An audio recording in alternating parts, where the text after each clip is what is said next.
Alright, hello everybody. I am Amanda and I'm here to talk to you about dismissal for cause and remedies for termination. Just like Michael, I can't see my face, so hopefully everything's okay. But if I'm looking a little awkward, can't see myself. So I'd like to start everybody off with a warm-up question, just to get our brains flowing a little bit. So if you could either just write this down on a separate sheet of paper on the side, or just think about this as you're going through the presentation. But have you or a teacher you know ever been terminated, and what were the circumstances for that termination? Was this a dismissal or a non-renewal?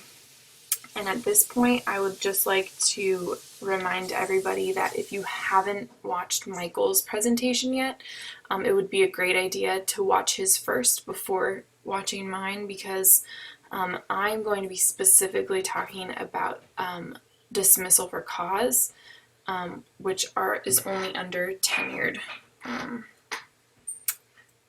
situations. So the agenda today will be to talk about dismissal for cause in the form of incompetency, immorality, insubordination, neglect of duty, unprofessional conduct, and other good and just cause, as well as reduction in force. And then I will quickly go over liability of school officials and school districts, as well as remedies for termination when certain dismissals for cause occur. Throughout this presentation, I would like you to open up the corresponding Google Doc that I sent out, and if you could please just answer one of the quick check questions, as well as at least two of the discussion breaks during this time, and then a final discussion break question at the very end, and that'll kind of give us the 15 to 20 minutes of discussion time I was hoping to have if we had been in class together. So, just to get us started, under the protection of tenure, a teacher can be dismissed only for cause and only in accordance with procedures specified by the law. So, in these cases, none of these are non-renewal cases. These are all dismissal cases where teachers have been tenured and have been terminated from their positions. So, the most frequently cited statutory cases are incompetency, immorality, insubordination, and neglect of duty. So I'm going to start with those and then I'll end with the smaller ones later. So let's just get right into it.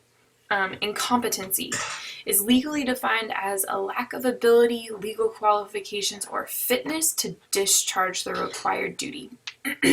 So certain reasons for dismissal cited in different court cases are poor rapport with students, inappropriate use of class time, irrational grading, lack of student progress, deficiencies in personality, composure, judgment, and attitude that have detrimental effect on teachers' performance. So it could be relating to specific outcomes of the students, such as class time, their grading, their progress, or it could be behavior by the teacher that is leading to the incompetency within the classroom and thus leading to dismissal. So the first case that we've come to is the Whaley versus Anoka Hennepin Independent School District.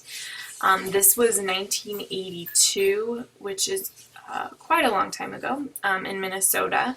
But for this particular teacher, he served 19 consecutive years as a teacher, and some of those years as a principal within the school district, and then the last 3 years leading up to 1982 as a reading teacher for grades 4, 5, and 6. And so in May of 1990, he received a notice from the school district stating the following deficiencies. So poor rapport with students, insufficient communication with the parents, inappropriate use of class time, failure to be punctual or appear at appointments, failure to follow school board's adopted reading program, irrational grading of the students, and a lack of student progress. And so after this notice, they reviewed him in the following year, so the 81-82 school year. 80 to 81 school year.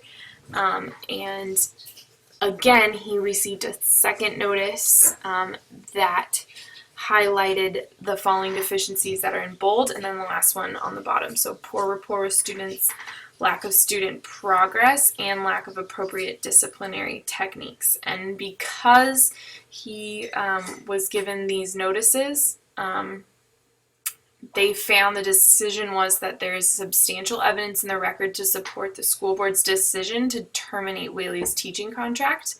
The school board actually based its decision on 44 findings, those were just the specific ones, of fact regarding Whaley's teaching performance, and these findings generally concern 4 major deficiencies: excessive use of worksheets, lack of rapport with the students, lack of appropriate student discipline, and lack of student progress. So you can actually click on the Whaley versus Anoka Hennepin Independent School District to learn more about this particular case, and it will actually lead into our first quick check question. Based on the facts of the Whaley case, do you agree or disagree with the court's decision? Why or why not? So since this is our first quick check, I just want to explain that you can choose one of the quick checks to answer, and you can answer it right now if you'd like, just on that corresponding Google Doc while you listen to me continue to talk, and I will continue to move forward. All right, so the second cause for dismissal would be immorality, and this is actually the most frequently cited cause for dismissal, and I'm going to spend the most time on it because it's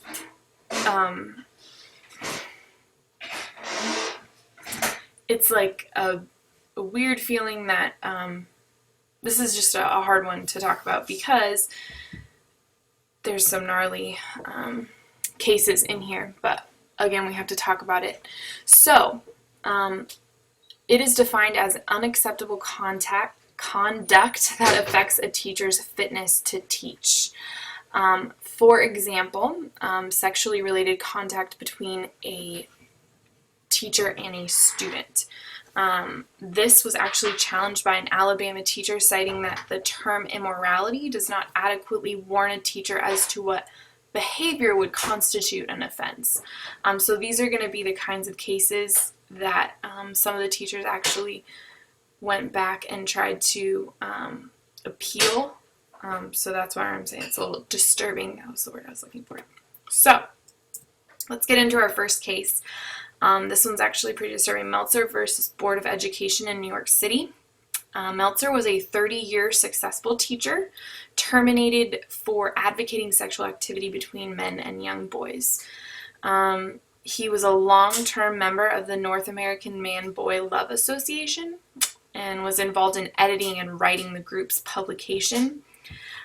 He was a self-described pedophile, but there was no evidence of the teacher ever being involved with young boys that he taught. So, the decision. Meltzer was terminated solely because his employer reasonably believed that the public exposure of Meltzer's associational activities was likely to impair Meltzer's effectiveness as a teacher and cause internal disruption if he were returned to the classroom. The threat of such disruption the district court believed weighed more heavily than Meltzer's right to speech and association, which was what Meltzer wanted to appeal. So again, you can click on the top to go to the website to find more information on this case, but this was a pretty big case against immorality. So other cases of immorality, the school officials actually must show that misconduct or particular lifestyle has an adverse impact on the teacher's fitness to teach. So it actually goes out beyond the classroom and the school. In fact, it's going into lifestyles of teachers. So a lot of these, there's also other cases that bring in the lifestyle of that teacher, whether or not it is actually in the classroom that the kids are seeing it. So, for example, an Ohio court found that school officials had not produced enough evidence to show that a teacher's adulterous affair with another school employee was not grounds for dismissal. Was grounds for dismissal, excuse me. So that would be one case. There was a California court case that a dean of students for a middle school posted a sexually explicit ad with pornographic images of himself on Craigslist in the men seeking men category. Nothing to do with the school, nothing to do with the students, just the parents. There were a few parents and school board members that found this online and took it to the administration. And the court noted in the case that there are certain professions which impose upon persons attracted to them responsibilities and limitations on freedom of action which do not exist in regard to other callings. We're going to come back to that. And then, like I said, lifestyle. So this is another controversial topic. So homosexuality and dismissal, it varies among the states. So California court, dismissal must be related to a moral or unprofessional conduct or moral turpitude. You can't just dismiss based on knowledge of homosexuality, whereas in Washington court you can. And then in the Ohio court, the non-renewal of a teacher based on homosexuality violated equal protection clause. So there are still a few states, such as Washington, that are a little behind, but those would be cited as immorality. More cases, involvement in the sale of illegal drugs, possessing cocaine, pleading guilty to grand larceny, reporting to school under the influence of marijuana, pressuring a young incarcerated woman to give up her 11-month-old baby for adoption. These were the kinds of cases for immorality. A lot of these are just, to me, some of these are no-brainers. But then there's also, if we go back to your lifestyle and how much schools are allowed to go into your personal time and your personal life, that can cause controversy. So here's my first discussion break question. Again, you can choose at least 2 of the discussion breaks questions. There will be 4 that you can answer. So here's the first one. The California court noted that there are certain professions which impose upon persons attracted to them responsibilities and limitations on freedom of action which do not exist in regard to other callings. So my question is, where do you feel the line is drawn between a teacher's professional life and their personal life?